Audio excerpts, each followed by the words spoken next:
Ils ont conduit la France au désastre. Et pourtant, les médias du système pointent du doigt non pas cette élite toxique au pouvoir, mais le danger des extrêmes, comme ils disent. Sur TV Liberté, nous ne recevons de consignes de personne et nous n'en donnons à personne. Sur TV Liberté, nous vous livrons les clés. Mais pour vivre, TV Liberté doit compter sur votre soutien financier. Vous êtes la seule garantie de notre survie, alors je compte sur vous.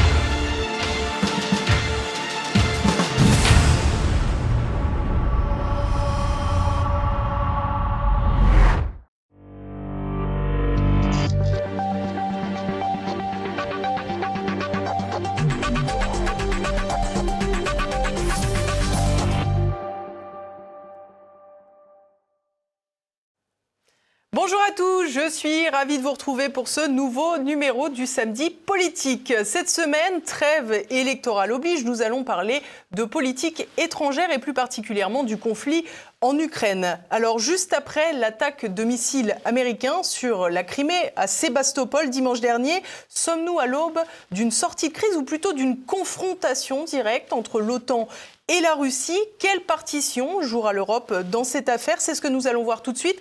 Mais comme chaque semaine, chers amis, je vous le répète, je compte sur vous pour le succès de cette émission. Aussi, pensez à m'écrire dans les commentaires, pensez évidemment à relayer cette vidéo et surtout, le plus important, mais aussi le plus rapide, pensez à cliquer sur le petit pouce en l'air. Ça améliore considérablement le référencement et donc la diffusion de cette vidéo. Alors, je compte sur vous. À tout de suite.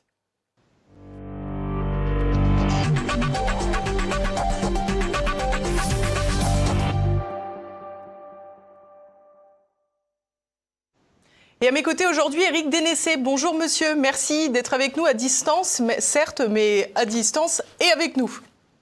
Bonjour, merci de votre invitation. Alors, vous êtes docteur en sciences politiques, ancien analyste du renseignement et actuellement directeur du CF2R, le Centre français de recherche sur le renseignement que vous avez fondé en 2000. Le CF2R est très prolixe et notamment sur la guerre en Ukraine. Vous avez publié il y a peu de temps un ouvrage collectif, Ukraine, la guerre américaine, avec un sous-titre, la stratégie des néoconservateurs à l'origine du conflit et plus récemment la guerre russo-ukrainienne, réalité et enseignement d'un conflit de haute intensité sous votre direction ainsi que celle d'Olivier Dujardin. Et bien entendu, les téléspectateurs peuvent dès à présent acheter cet ouvrage sur la boutique de TVL, sur tvl.fr. Alors Éric Dénessé, nous sommes dans un contexte national très particulier, je l'ai dit dans l'introduction. Les médias français sont mobilisés complètement sur la question des élections législatives.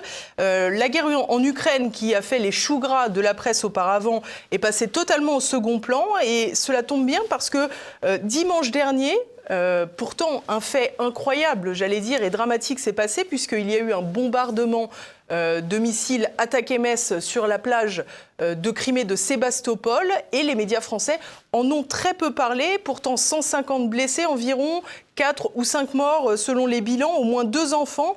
Comment analysez-vous cet événement et puis surtout, comment analysez-vous le traitement médiatique en France de cet événement? Eh bien, d'abord, comme vous le dites très justement, le traitement médiatique est quasiment nul en France. Alors, je pense qu'il y a 2 raisons. Vous l'évoquiez, ce sont d'abord les élections législatives anticipées qui occupent la une de l'actualité. Et la seconde raison, c'est parce que c'est un événement qui est très négatif pour l'Ukraine, puisque ce sont des civils qui ont été touchés, et que bien sûr, ça ne sert pas aujourd'hui, je dirais, le narratif qui nous est servi depuis 2 ans. Alors, il faut quand même remettre les choses à leur juste place, c'est-à-dire que cette frappe de missiles, 4 ou 5 missiles attaqués Metz, ne visait pas, d'après ce que c'est spécifiquement les plages, elle visait les installations militaires et les infrastructures de Crimée. Le système anti-missile russe a fonctionné puisqu'il a abattu la majorité de ces missiles et ce sont les éclats qui sont bien sûr retombés sur les plages. C'est assez bien sûr critiquable et surtout ça a entraîné une réaction extrêmement virulente des Russes vis-à-vis des États-Unis. Parce qu'il y a quelques semaines seulement que les États-Unis ont autorisé les Ukrainiens à utiliser ces missiles au-delà d'une portée de 160 km, donc c'est le cas sur la Crimée, puisqu'ils utilisent leurs 300 km de portée désormais, et donc les Russes ont considéré immédiatement que c'était une co-belligérance de la part des Américains. Et il y a eu des menaces extrêmement explicites à l'égard de Washington qui n'ont bien sûr pas manqué de faire réagir les Américains. Est-ce que cette attaque d'armes occidentales, en l'occurrence les missiles, les attaques MS, était vraiment une nouveauté dans le conflit en Ukraine ? Nous, en réalité, ce n'est pas une nouveauté aussi importante que ça.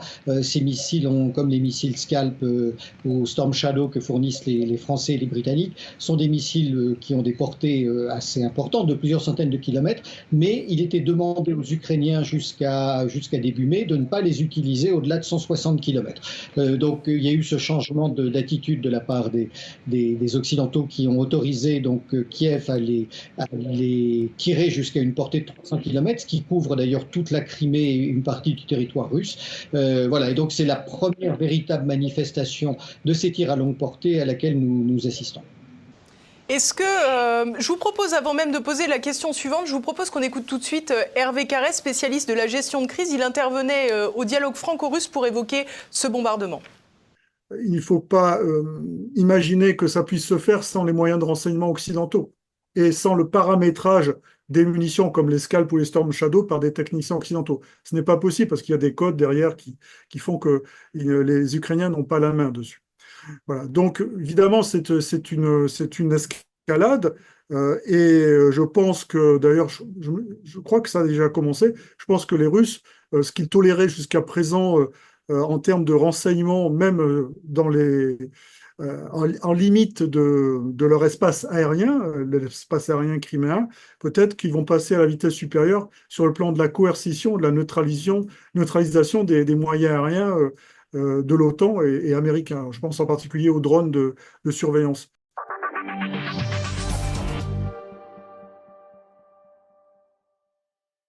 Alors, plusieurs choses dans ce que dit Hervé Carrès. La première chose, c'est le concours au niveau des renseignements de la part des Occidentaux et particulièrement des Américains.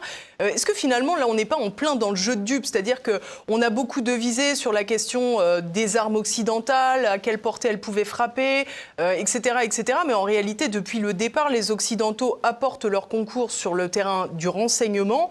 Et in fine, cela provoque des frappes sur la Russie ou sur des civils criméens. Et par conséquent, l'intervention occidentale est capitale depuis le départ. Oui, vous avez raison, mais en réalité, le jeu de dupes, il n'y a que nous occidentaux, en tout cas opinion et public occidentaux, qui ne voulons pas le voir, parce que depuis le début, il y a des militaires et des techniciens de tous les pays de l'OTAN qui sont présents sur le territoire ukrainien, ainsi que des mercenaires ou des combattants qui vont s'engager, des combattants européens, j'entends, qui vont s'engager dans l'armée ukrainienne sous drapeau ukrainien. Donc, ça ne fait que confirmer ce que l'on voit depuis maintenant près de 2 ans.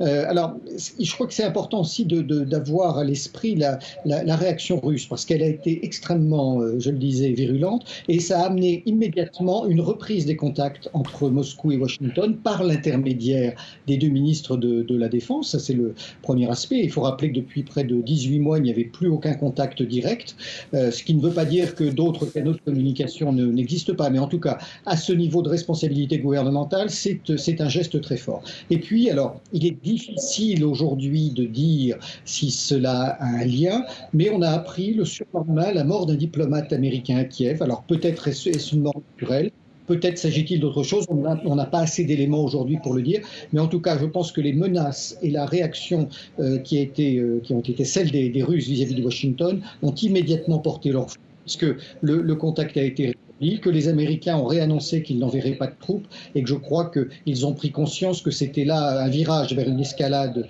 très préoccupante, qu'il était important finalement de bien négocier et surtout de remettre les choses à leur juste place. Alors si je peux me permettre, c'est un peu paradoxal parce que si les Américains on va dire, s'adoucissent à l'égard de la Russie après ces frappes, il fallait peut-être tout simplement pas accepter de commettre ces incursions en Crimée. Oui, mais vous soulevez là le point essentiel depuis le début de ce conflit, c'est l'absence à la fois de cohérence aux États-Unis, mais et une absence de cohérence qui est liée à finalement un cercle de décision et non pas à un centre de décision unique, et que selon les sujets, selon les périodes et également selon les thèmes, qu'on soit sur Gaza, sur l'Iran, sur les Houthis, sur l'Ukraine, on a différents centres de pouvoir entre le Conseil national de sécurité, la CIA, le Pentagone, la Maison-Blanche, les néoconservateurs autour de Biden, où les uns et les autres, en fonction du thème et du rapport de force interne, vont faire prévaloir leur position. Et si on regarde bien les déclarations américaines, vraiment de ces derniers jours, on a eu affaire à 3 déclarations tout à fait contradictoires. La première, je le disais, c'est que les Américains ont rappelé qu'ils n'enverraient pas de troupes en Ukraine, mais aussitôt après, ils ont dit qu'ils soutiendraient l'envoi de mercenaires combattre aux côtés des Ukrainiens. Et quelques jours après, le lendemain même, ils ont annoncé qu'ils enverraient eux-mêmes des techniciens et des spécialistes de la maintenance aider l'armée ukrainienne. Donc, si on met cela bout à bout et qu'on se met dans la position de Moscou, on a du mal à comprendre quels sont les objectifs véritables des Américains. Et surtout, on accorde finalement très peu de crédit aux déclarations quand on voit qu'elles sont contradictoires et que les tirs de missiles au-delà d'une portée de 150 km ont été autorisés et se sont produits. Alors justement, je citais tout à l'heure le livre que vous aviez produit, La guerre américaine, la stratégie des néoconservateurs. Quelles sont les factions américaines qui s'opposent aujourd'hui dans cette forme de guerre interne aux États-Unis dans le contexte de la guerre en Ukraine ? Alors, je le disais, on a une petite demi-douzaine de factions qui ne sont pas nécessairement en rivalité, mais qui, les unes et les autres, essaient de faire prévaloir leur point de vue. La Maison-Blanche, avec Biden, mais qui, on l'a vu avec le débat avant-hier soir avec est en perte de vitesse, évidemment. On a bien sûr son équipe de sécurité nationale avec Jack Sullivan. On a ensuite la CIA, le Pentagone, et puis les équipes des néoconservateurs autour d'Anthony Blinken, Victoria Nuland, même si elle a quitté les fonctions officielles. Puis il ne faut pas le sous-estimer non plus, l'ensemble du lobby militaro-industriel qui trouve un certain intérêt dans cette situation de crise et dans cette guerre, d'ailleurs. Donc, selon les sujets, on voit bien que les uns et les autres vont faire prévaloir leur position. Alors, il y a une position qui est très intéressante, c'est celle du Pentagone. Le Pentagone a intérêt à la guerre, parce qu'il faut rappeler que depuis la fin de la guerre froide, tous les budgets de défense américains ont été assez drastiquement réduits. Il faut rappeler que sous Obama, le Pentagone perdait 10% de budget chaque année. Donc, le Pentagone avait intérêt à la guerre avant 2021. Il y a toujours aujourd'hui intérêt, puisque ça lui permet de reconstituer ses stocks, d'obtenir des financements pour de nouveaux programmes d'armement. Mais comme tous les militaires le savent, quand on fait la guerre, on engage la vie de ses hommes. Et c'est paradoxalement les gens du Pentagone qui sont parfois, si ce n'est souvent, les plus prudents pour que le conflit ne monte pas aux extrêmes, parce que finalement, leur but à eux militaires n'est pas de faire la guerre contre la Russie, c'est de préparer un conflit futur, certes hypothétique, contre la Chine. Donc, ils ne veulent pas que ça aille trop loin. Inversement, les néoconservateurs américains autour de Blinken, eux, veulent absolument non plus affaiblir la Russie, parce que leur stratégie a été un échec en la matière, mais faire en sorte que sa victoire lui coûte le plus cher possible. Donc, eux ont intérêt finalement à ce que ce conflit dure, ils poussent les Ukrainiens à continuer le combat, ils poussent les Européens à leur livrer de nouveaux armements. Ce sont eux qui ont autorisé les tirs de missiles au-delà d'une portée de 250 km. Et voilà, on voit entre ces deux factions principales sur ce sujet ukrainien à la fois les dissensions et les déclarations parfois peu cohérentes qui arrivent de Washington. Alors on le voit dans ces enjeux de pouvoir purement américains, ce qui en paie le prix, bien sûr, c'est le principe de la guerre par procuration, par proxy. C'est bien entendu l'Ukraine et tout particulièrement les soldats ukrainiens. Après cette frappe qui a eu lieu sur Sébastopol en Crimée, quelles ont été les représailles militaires de la Russie sur l'Ukraine ? Écoutez, pour l'instant, je n'en ai pas vu, sauf bien sûr, sauf erreur de ma part. Cela traduit d'ailleurs le fait qu'on a affaire à une mesure, une pondération relative en tout cas, de la part des Russes qui font attention de ne pas se faire piéger par les Américains en montant aux extrêmes. Parce qu'on a le droit de penser aussi que cette frappe sur Sébastopol était une forme de provocation pour pousser Moscou à réagir de manière violente, peut-être à cibler elle-même des objectifs civils, mais ce dont les Russes se sont bien gardés. Et il faut le rappeler, depuis le début de ce conflit, les Russes, quoi qu'on pense d'eux, font preuve d'une mesure dans leur frappe. C'est un conflit dans lequel 90% des victimes sont, si ce n'est plus d'ailleurs, 90 ou 95% des victimes sont des victimes militaires. Ça nous rappelle un conflit comme celui de 1914, où l'essentiel des morts étaient dans les zones de combat et qu'il y avait relativement peu de dégâts collatéraux à côté. Donc les Russes font très attention à cela. Ce qu'on n'est pas capable de dire aujourd'hui, c'est s'il n'y a pas eu des rétorsions dans le domaine clandestin. Est-ce que le SVR ou le FSB n'ont pas mené des actions?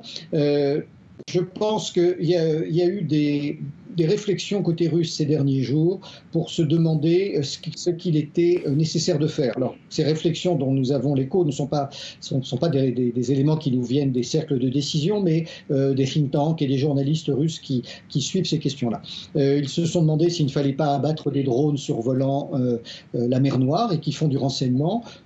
Je dirais l'avantage d'abattre un drone, c'est qu'il n'y a pas de pilote et qu'on ne tue pas d'Américains, de Britanniques ou de pays membres de l'OTAN. Et puis surtout, la deuxième option qui est évoquée, c'est celle de livrer des missiles hypersoniques ou non à des proxys de la Russie, et notamment on pense aux Houthis en mer Rouge, pour finalement renvoyer la balle aux Américains. Je rappelle qu'il y a une dizaine de jours de cela, un navire ukrainien qui ravitaillait Gaza, ou en tout cas qui ravitaillait Israël, ou était censé le faire, a été touché et coulé par des missiles tirés par les Houthis du Yémen.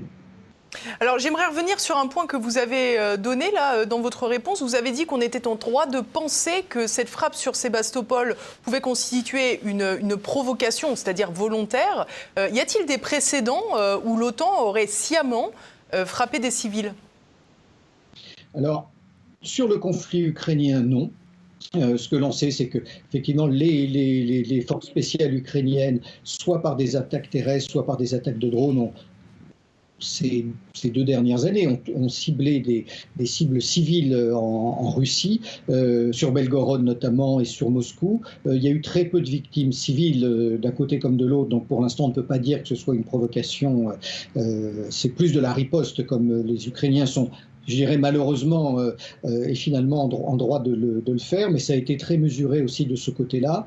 Il faut rappeler que la CIA, quand même, pendant très longtemps, essayé d'empêcher les Ukrainiens justement de lancer trop d'opérations offensives.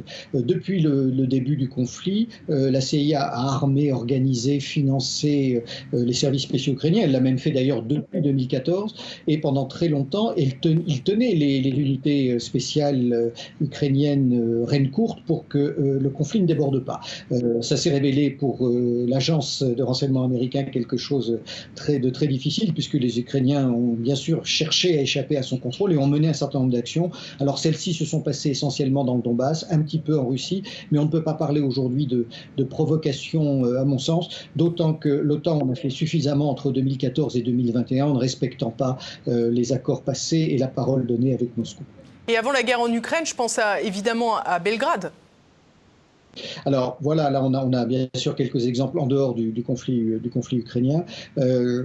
C'est toujours difficile de dire si les membres de l'OTAN, enfin en tout cas ce sont dans la majorité des cas les Américains, ont ciblé délibérément des populations civiles. En tout cas, ce que l'on peut dire, c'est qu'ils n'ont jamais hésité à négliger les effets collatéraux. On l'a vu essentiellement dans la guerre contre le terrorisme, ou que ce soit en Irak, en Afghanistan, dans les frappes ayant lieu en Jordanie, au Yémen, ou dans d'autres zones d'opération, en Syrie notamment, où la préoccupation des populations civiles finalement a été extrêmement mince, et que les dégâts collatéraux ont été assez importants. Nous avons nous-mêmes d'ailleurs au CF2R publié plusieurs papiers sur cette action. Les Britanniques en ont fait autant. D'ailleurs, un certain nombre d'unités spéciales britanniques et australiennes, d'ailleurs les SAS, sont aujourd'hui poursuivis en justice dans leur pays pour avoir commis un certain nombre d'éliminations délibérées, y compris sur des femmes et sur des enfants, essentiellement d'ailleurs en Irak et en Afghanistan dans le cadre des opérations antiterroristes. Mais ça n'a pas été des meurtres de masse. On se rappelle également que ces faits ont été en partie relatés par Julian Assange, et c'est en partie ce qu'on lui reprochait parmi les innombrables choses qui lui étaient reprochées aux États-Unis. Est-ce qu'on peut faire un point rapide, Éric Dénessé, sur la situation militaire aujourd'hui sur le front terrestre en Ukraine ? Oui, alors on assiste semaine après semaine à une lente mais sûre progression de l'armée russe et à je dirais, à une défaite et à des pertes toujours très importantes côté ukrainien. Alors les combats sont acharnés, ce qui fait qu'il y a aussi des pertes côté russe, mais le rouleau compresseur immanquablement avance. Il avance pas à pas parce que les Russes sont extrêmement prudents, d'abord pour faire une rotation de leurs troupes, éviter les pertes humaines, mais aussi anticiper toute éventuelle contre-offensive. Donc dès qu'ils avancent, ils solidifient leur position avant de reprendre l'offensive. Je crois qu'on ne doit pas s'attendre à une percée de l'armée russe, sauf à un écroulement subi des forces ukrainiennes sur tel ou tel point du front. Il y a une autre raison pour laquelle les Russes sont extrêmement prudents. D'abord, ils ne veulent pas avancer nécessairement très très loin. Pour l'instant, on a du mal à voir s'ils ont à l'esprit d'occuper les oblasts d'Odessa, de Kharkov, voire de Dnipro ou de Nikolaïev. Mais il y a une autre raison derrière ça, c'est que ils ne savent pas jusqu'où les Américains veulent aller. Et pour reprendre ce que l'on évoquait il y a quelques instants, on a de vraies interrogations sur cette fin de la guerre.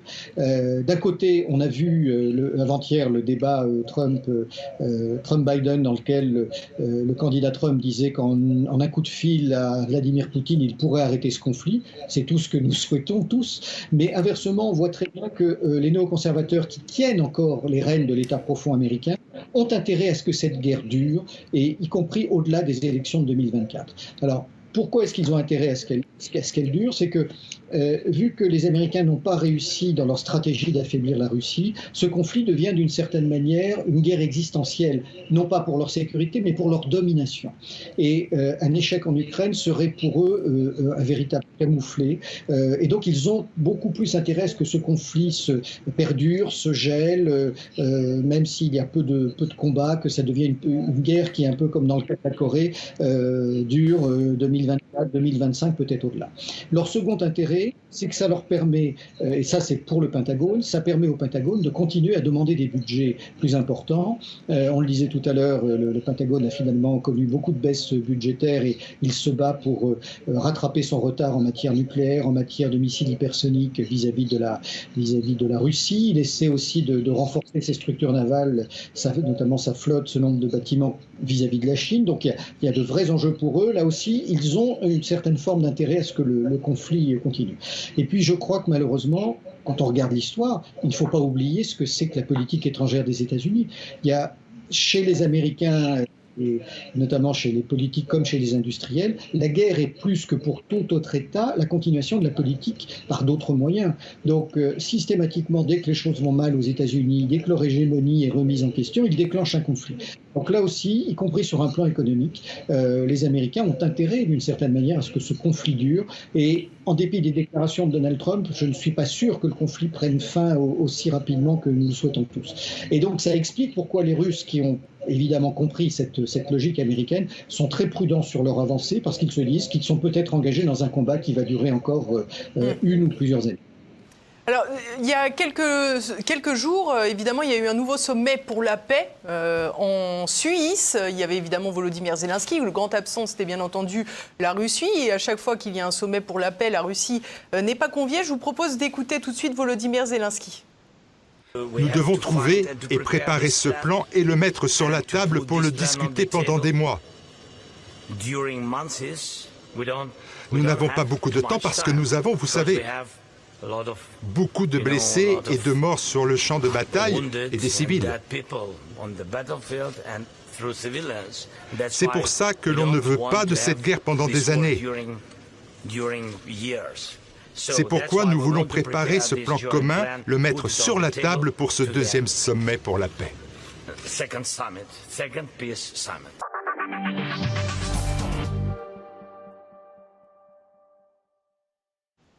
Bon, alors c'est vrai que c'était un sommet pour la paix, donc c'était difficile pour Volodymyr Zelensky de ne pas parler de paix, mais pour autant on a le sentiment que c'est un tournant, que même Volodymyr Zelensky est contraint désormais d'accepter la situation particulièrement délicate de ses soldats sur le front, et qu'il se rend bien compte aussi, Hervé Carrès parle souvent de centre de gravité, que la population ne va pas tenir et le soutenir encore bien longtemps.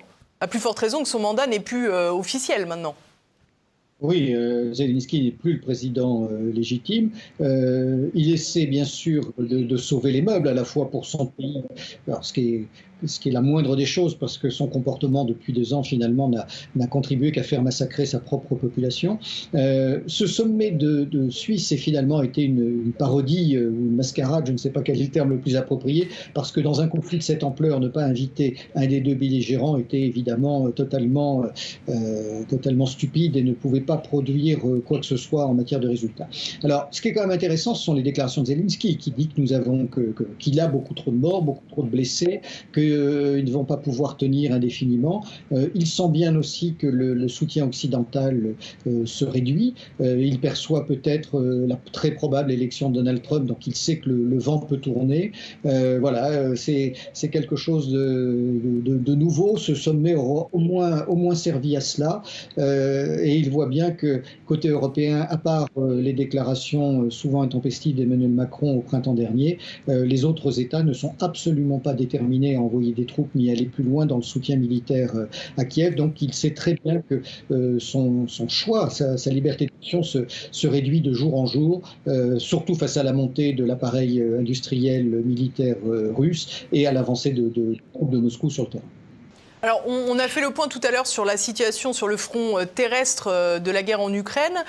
Aujourd'hui, est-ce que vous diriez que l'Ukraine manque avant tout d'hommes, manque avant tout d'armes? Comment voyez-vous cela? Et puis surtout, est-ce que l'un ou l'autre pourrait, s'il était renforcé par une puissance étrangère, pourrait changer la donne à la fin? Non. Non, clairement non. Ce qui manque le plus à l'Ukraine, ce sont des hommes. Et je dirais des hommes formés. Parce que quand bien même les Ukrainiens mobiliseraient, ce qui n'en prend absolument pas le chemin, puisque le grand nombre d'hommes ukrainiens ont quitté le pays ou refusent la mobilisation, ça provoque un tollé dans certaines villes et dans certains milieux. Quand bien même il y aurait suffisamment d'hommes, encore faudrait-il qu'ils soient formés avant de pouvoir être confrontés à l'armée russe. Les Russes sont beaucoup plus organisés en la matière, c'est-à-dire qu'ils ont à peu près 700 000 hommes sur le front, alors pas 700 000 hommes au combat, mais avec des rotations, donc ces hommes sont formés, ils ont été beaucoup plus longuement formés que les combattants ukrainiens, et puis au bout de quelques semaines sur le front, ils sont renvoyés en base arrière pour récupérer, donc ça permet ce type de rotation permet d'éviter l'érosion et du moral et de l'efficacité des combattants. En face, Kiev, qui n'a pas assez de ressources humaines, ne peut pas faire des rotations de ce type-là, envoie de plus en plus des combattants au front après des formations tout à fait sommaires, et ce qui fait que le différentiel d'efficacité entre les deux armées ne cesse de s'accroître. On a le sentiment également... Oui, à partir de là, on peut leur livrer autant d'armes et de munitions qu'on veut, ce qui d'ailleurs n'est pas le cas. Si les hommes ne sont pas formés, s'ils n'arrivent pas à récupérer, eh bien, ça ne changera pas grand-chose. On a le sentiment justement que dans ce cadre de pénurie aussi bien humaine que d'armes, l'obstination des Ukrainiens à frapper la Crimée permet finalement de cacher un peu la misère. C'est exactement ça. Ce sont des opérations qui sont presque plus des opérations de communication que des opérations militaires. On le disait tout à l'heure, certains avancent même que ce seraient des opérations de provocation. Voilà, c'est aussi pour essayer de faire un petit peu mal à Moscou et d'avoir un impact sur l'opinion publique russe et pour faire savoir aux Criméens qui ont voté le rattachement à la Russie qu'ils ne sont pas à l'abri. Bon, il y a toute une série d'éléments, mais sur un plan militaire, ça n'a strictement aucun impact. Il y a un autre élément que je voudrais ajouter concernant les effectifs ukrainiens. Si nous étions logiques, nous en France, avec ce gouvernement Macron qui soutient becs et ongles la guerre en Ukraine et le régime Zelensky, eh bien nous devrions finalement arrêter tous les citoyens ukrainiens en âge de combattre qui se trouvent sur notre territoire et les renvoyer en Ukraine pour qu'ils participent au conflit. Or, je pense que beaucoup de Français sont comme moi, quand nous sommes en province d'ailleurs plus qu'à Paris, nous voyons régulièrement des véhicules ukrainiens avec des familles entières qui sont venues se réfugier chez nous. Alors je ne parle pas des femmes et des enfants, évidemment, mais si nous étions dans ce système, dans cette prise de position très partiale que nous avons eue vis-à-vis de l'Ukraine, eh bien nous devrions arrêter ces hommes et les renvoyer dans leur pays, ce qui bien sûr n'est pas fait. Est-ce que vous diriez... Quand on voit les frappes en Crimée, quand on voit les frappes qui ont été effectuées depuis 2014 sur les territoires du Donbass et de Donetsk et de Louhansk, Pardon, quand on voit les revendications de Zelensky aujourd'hui, qui est de récupérer tous ces territoires, est-ce qu'il n'y a pas une incohérence totale ? Si, mais Zelensky est dans l'incohérence totale depuis le début. Il a été élu notamment par les régions russophones pour mettre un terme à la guerre civile. Il est lui-même russophone bien plus qu'ukrainophone, donc voilà, il était pour la paix nationale, sauf qu'il a réussi à se faire totalement à la fois menacé et, je dirais, encerclé par les extrémistes d'Azov et de tous les ultranationalistes ukrainiens. Il pousse au combat jusqu'à la dernière extrémité. Il fait la politique de l'OTAN.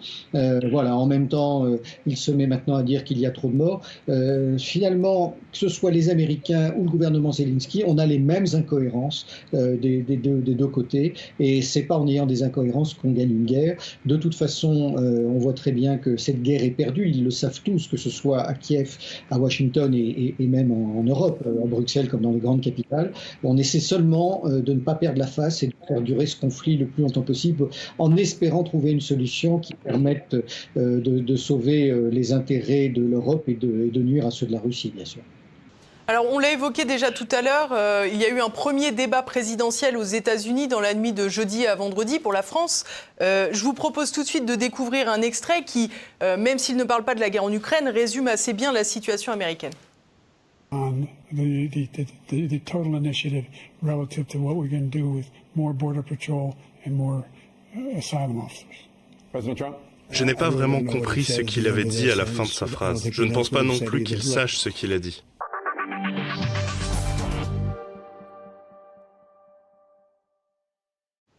Vous évoquiez tout à l'heure une position de la Maison-Blanche. On est d'accord que la Maison-Blanche, aujourd'hui, c'est plus Joe Biden qui peut décider quoi que ce soit sur le terrain ukrainien, par exemple. Non, je souris parce que pour avoir regardé ce débat, c'est affligeant de voir l'état du président américain. Alors, effectivement, avant d'y revenir, quand on parle de la Maison-Blanche, ce sont les conseillers qui tournent autour, à la fois les conseillers de la Maison-Blanche, c'est-à-dire les conseillers politiques en communication, et les membres les ténors du Parti démocrate qui tournent autour de Joe Biden. Bah, si je peux me permettre, pardon de vous interrompre, mais entre parenthèses, ce qui signifie que les États-Unis sont aujourd'hui dirigés par des gens qui n'ont pas été élus par les Américains. C'est absolument le cas. On a l'affaire un petit peu, mais je dirais je ne sais pas si une oligarchie, mais un président comme dans le cas de l'Algérie il y a quelques années avec Bouteflika, un président qui est un légume finalement, et finalement son entourage, ou ses entourages plus exactement, qui viennent prendre les décisions et les imposer. Et alors ce qui est intéressant, c'est qu'on le mesure de toute façon de manière transparente, mais c'est qu'à chaque fois que Joe Biden fait un voyage officiel, l'ensemble de ses conseillers viennent expliquer aux dirigeants européens ou autres qu'il rencontre finalement la manière dont il faut se comporter pour éviter que la réunion officielle ou devant les médias tourne à la déconfiture. Voilà. Alors déjà hier soir, ce qui était intéressant, c'est que sur ce débat de 90 minutes, il y a eu 2 interruptions. C'est-à-dire que déjà Joe Biden n'est pas capable de tenir 1h30 d'émission de télé devant Donald Trump. Sans doute, on lui refaisait une piqûre pour qu'il arrive à tenir le débat à chacune des pauses. Il marmonnait, il était décousu, il était incohérent, c'était tout à fait pathétique. À l'issue de ce débat, les ténors du Parti démocrate devaient prendre la parole dans les grands médias. Ils se sont tous immédiatement désistés parce qu'ils ont trouvé que c'était vraiment une catastrophe. Le Wall Street Journal parle de crash au sens de crash aérien, comme si la Maison-Blanche était écroulée.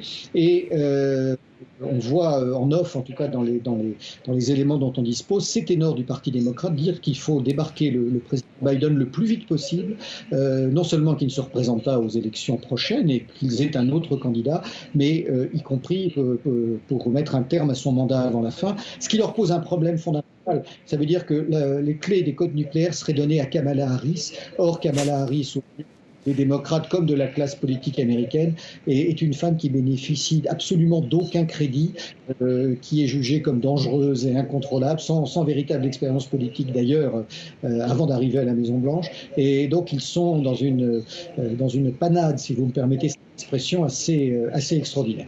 Au cours de ce débat, ce qui était intéressant aussi, c'est qu'à un moment donné, on a vu Biden parler de guerre. Joe Biden disant qu'il voulait faire la guerre. Alors probablement qu'il a dérivé, mais c'est quand même inquiétant d'avoir un président qui parle de guerre contre tous ceux qui ne respectent pas la vision américaine. Et Trump, à ce sujet, l'a attaqué de manière assez virulente en lui disant que la guerre en Ukraine était en substance sa responsabilité et qu'il était capable d'y mettre un terme en 1 heure par un coup de fil à Vladimir Poutine. Alors, bien sûr, tout ça relève de la politique politicienne, mais ce débat est très intéressant. Il est surtout très inquiétant quand on comprend qui dirige aujourd'hui la première puissance mondiale, et ça ne cesse d'être effectivement très très préoccupant. Peut-être aussi une petite remarque, c'est finalement le mutisme des médias occidentaux, notamment français, sur cette question Biden, alors que typiquement lors des commémorations du débarquement, on a bien vu que Joe Biden, là encore, n'était pas maître de lui-même à chaque instant, et pour autant on n'en parle pas. Et je me permettrai d'aller faire une comparaison amusante, mais on entend quasiment tous les jours les journalistes nous parler du fait qu'en cas de cohabitation, il y aurait des gens qui seraient impréparés pour arriver au sommet de l'État, mais en revanche, ils n'ont rien à dire quant à un président qui est, sans vouloir être cruel, qui est sénile, à la tête des États-Unis. C'est effectivement un élément que je constate. Les médias français, j'ai envie de dire bien plus que les autres médias européens et occidentaux, sont les plus politiquement corrects. Alors d'où est-ce que ça vient? Est-ce que c'est une autocensure des journalistes? Est-ce que c'est de l'activisme? Est-ce que c'est le fait que ces médias appartiennent à un nombre limité d'actionnaires qui ont des liens avec les autorités politiques actuelles? Tout ça est difficile à dire, mais en tout cas on constate bien sûr que toute objectivité, il ne s'agit même pas de critique sur ce qui se passe aujourd'hui au niveau du temps, est quasiment nulle. Un dernier exemple qui est très intéressant, il y a quelques jours, Nigel Farage, le patron du parti dont le nom m'échappe à l'instant, mais qui avait prôné le Brexit, a déclaré que ce sont les Occidentaux qui avaient provoqué la guerre d'Ukraine. Bien sûr, il y a eu d'énormes réactions en disant que Farage était de toute façon un leader d'extrême droite et qu'on ne pouvait pas le croire. Mais le 27 juin dernier, l'ancien ambassadeur de Grande-Bretagne à Moscou, qui était ambassadeur entre 2004 et 2008, a repris les propos dans le Télégraphe, a repris les propos de Nigel Farage en disant qu'il avait tout à fait raison et que c'est bien l'Occident qui avait provoqué cette guerre. C'est essentiel, l'ancien ambassadeur de Grande-Bretagne en Russie, faisant cette déclaration. Elle n'a été reprise que très marginalement dans les médias français, et on est là sur un double paradoxe. Nous seulement nous ne reprenons pas, et je dirais c'est l'un des plus fidèles alliés des États-Unis qui, par le biais d'un ex-diplomate, fait ce genre de discours alors qu'il aurait dû sortir en France, en Italie ou en Allemagne. Alors, j'aimerais à présent, on a parlé beaucoup des États-Unis, Éric Denessé, j'aimerais à présent qu'on évoque la question de l'OTAN, puisqu'on a vu que Jens Stoltenberg avait cédé sa place au Néerlandais Mark Rutte. Est-ce que, selon vous, ça va avoir des conséquences sur la doctrine otanienne ? Non, je ne pense pas à un instant. Généralement, les secrétaires généraux de l'OTAN, les secrétaires généraux de l'OTAN sont issus de tout petits pays. Ça a été la Norvège, le Danemark, donc des pays qui sont totalement inféodés à Washington. Avec les Pays-Bas, nous avons un pays qui est, je dirais, plus important sur la scène européenne, mais qui malheureusement reste malgré tout un État de taille assez faible comparé aux grands acteurs de l'Union que sont la France, l'Italie et l'Allemagne. Vu que l'OTAN est vraiment le bras armé de la politique étrangère américaine dans le monde maintenant et plus uniquement sur le théâtre européen, je ne vois pas d'évolution se préparer. Et s'il y en a, je pense que Mark Rutte ne se fera que l'émissaire de ce qui sera décidé à Washington. On l'a vu, c'est un homme qui a du caractère, qui a dirigé assez efficacement les Pays-Bas pendant les différents mandats qu'il a obtenus. C'est aussi un homme qui était très porté sur les économies financières. Il faisait partie de ce qu'on appelait les frugaux. En même temps, il fait partie de ceux qui ont été responsables, qui ont refusé les investissements dans l'industrie de défense. Donc le retrouver aujourd'hui à la tête de l'OTAN est quelque peu paradoxal. Je pense que s'il y a une négociation qui se prépare avec Moscou, ce n'est pas une mauvaise chose de changer de secrétaire général de l'OTAN parce qu'il n'aura pas le passif de Stoltenberg qui a vraiment été un véritable roquet aboyant contre Moscou sur ordre de Washington de manière assez systématique. Mais en dehors de ça, je ne crois pas qu'il y ait une véritable différence. Puis je crois qu'il faut surtout le redire, comme tous ceux qui travaillent à l'OTAN, que ce soit des militaires français ou des anciens politiques néerlandais, ils ont aussi un intérêt très direct et financier à des postes de cette nature. Alors on a vu très récemment les élections européennes, on a vu les conséquences en France puisque c'est à partir de là que le président a décidé de la dissolution. On voit aujourd'hui l'appareil décisionnaire de l'UE qui se dessine avec à sa tête pour changer Ursula von der Leyen. Il n'en reste pas moins que la figure diplomatique de l'UE pourrait passer de Josep Borrell, ou est passée de Josep Borrell, à Kaja Kallas, une Estonienne. Ça donne une indication sur la politique étrangère de l'Union européenne, j'imagine, dans les années à venir. Quitte à vous surprendre, je ne crois pas. C'est un changement de personne qui est majeur, puisque l'ancienne politique estonienne est une femme qui est très anti-russe. Mais si vous regardez ce qu'a été la politique de Josep Borrell, il a fait exactement une politique pro-américaine et anti-russe, à tel point d'ailleurs, ce qui montre le niveau auquel les néoconservateurs ont réussi, je dirais, à rentrer dans l'esprit, dans le mental des dirigeants européens. Josep Borrell utilisait les termes de jungle et de serpent qui sont les termes du livre de Robert Kagan, qui est l'un des pires néoconservateurs américains, et le mari de Victoria Nuland.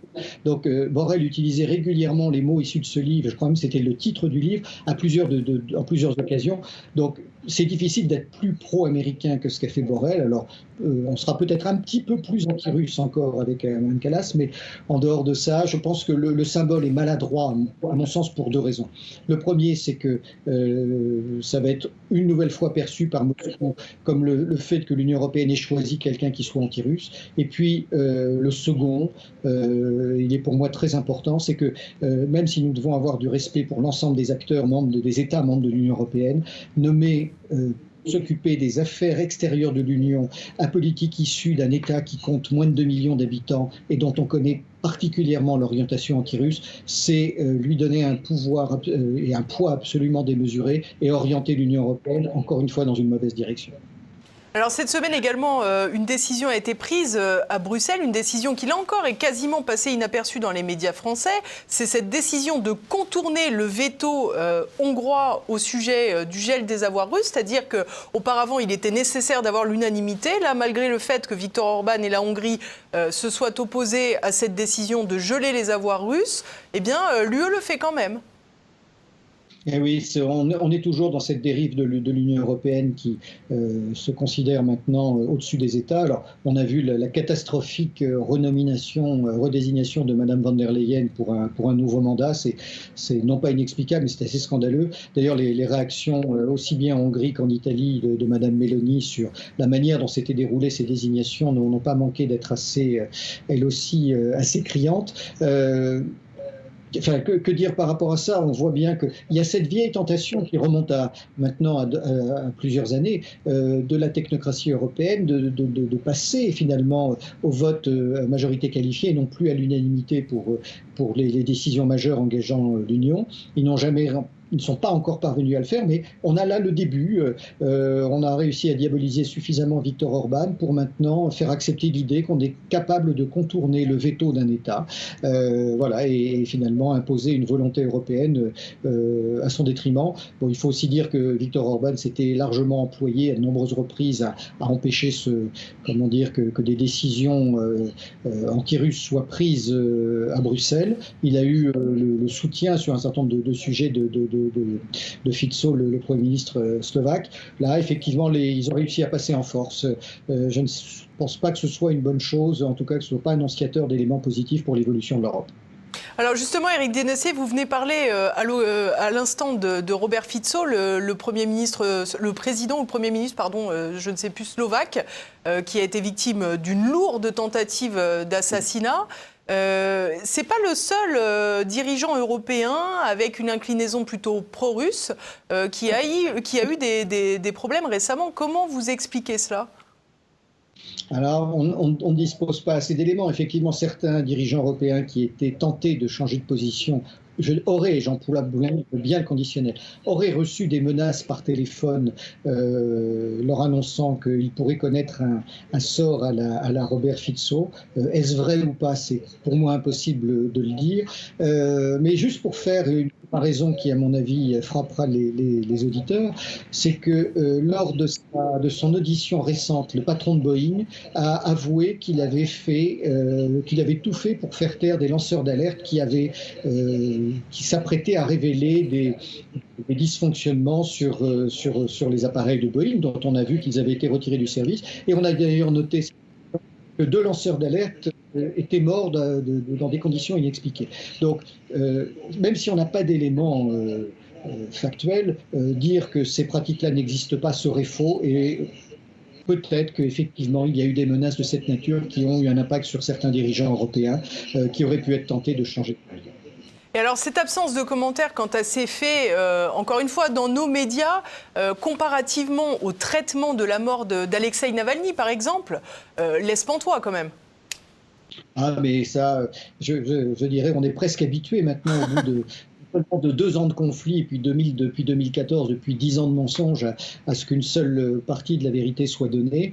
Encore une fois, les médias français, de manière toujours très étonnante pour moi, tiennent la corde en termes de mauvaise foi et de partialité, parce que lisant régulièrement la presse de l'ensemble des États étrangers, principalement la presse anglo-saxonne ou hispanophone ou italienne, on a quand même un niveau de débat et d'information qui est supérieur. Le New York Times, qui est de temps en temps la voix de son maître, on l'a vu, qui est vraiment une chambre d'écho du gouvernement américain dans un certain nombre de cas, mais de manière là aussi inexpliquée, dans d'autres situations, vont sortir des articles qui sont contre le gouvernement. On le voit bien sur la revue du Capitole qui s'appelle The Hill aux États-Unis, où des gens qui sont très opposés à la politique de la Maison-Blanche, comme Jeffrey Sachs, arrivent à publier régulièrement. On a aux États-Unis des publications comme celle de Seymour Hersh, le très célèbre journaliste, qui fait des tribunes, elles aussi, qui sont très lues. Nous n'avons quasiment rien de tel en France, à part quelques médias dont TV Liberté fait partie, mais qui n'ont pas à notre échelle le même impact, parce que les grands médias français sont toujours extrêmement orientés dans un seul sens et n'évoluent pas ou à peine sur leur prise de position autour de ce conflit et de la politique internationale.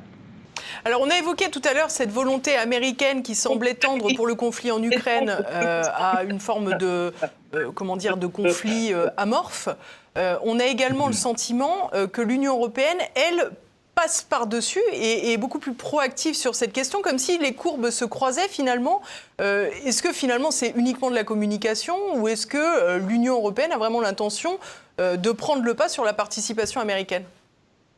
Alors, je vais être franc avec vous. Pour moi, il y a 2 réponses. D'abord, il y a une interrogation et une réponse. L'interrogation, c'est que quand je regarde ça, on est en droit de se demander si c'est une volonté européenne ou une manœuvre des néoconservateurs américains derrière le rideau, qui sentent qu'ils ont des oppositions aux États-Unis à certains aspects de la politique, et qui donc chargent ou poussent les Européens à le faire.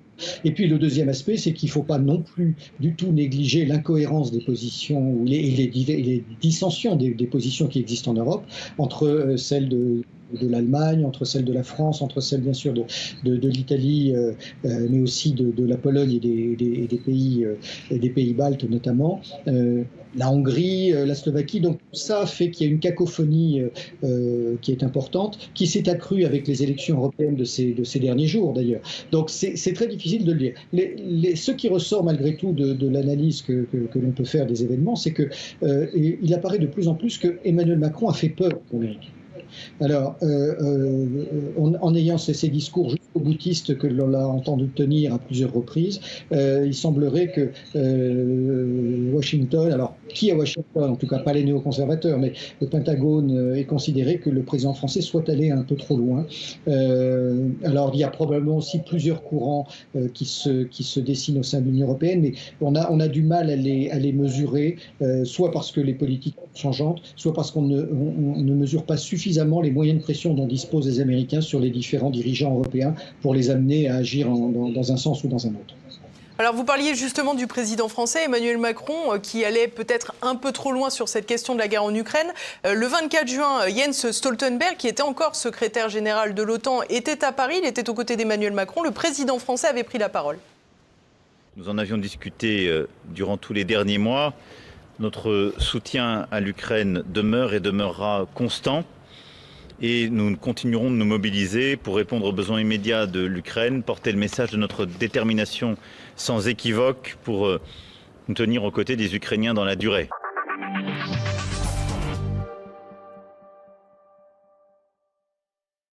Alors un soutien indéfectible qui est réaffirmé après la dissolution de l'Assemblée nationale. Oui, je crois que on est là dans la logique d'Emmanuel Macron qui ne change pas. La logique ne change pas, mais la communication change. Pour l'instant, il n'y a pas de confirmation de l'envoi des Mirage 2000-5 qui était prévu. Alors, est-ce que ça va être interrompu avant la cohabitation, s'il y a cohabitation ou pas? De toute façon, les autres États européens sont toujours très réticents. Matteo Salvini a été extrêmement critique sur le président français, disant même qu'il était temps qu'il aille se faire soigner. Bien sûr, c'est des déclarations qui sont typiques de Salvini, mais qui sont assez révélatrices de ce que pensent les Italiens et d'autres Européens de l'attitude du président français. Aujourd'hui, la cohabitation va remettre évidemment beaucoup de choses en place. Maintenant, je n'oublie pas l'attitude du Front National ces dernières années, qui a d'abord dirigé la première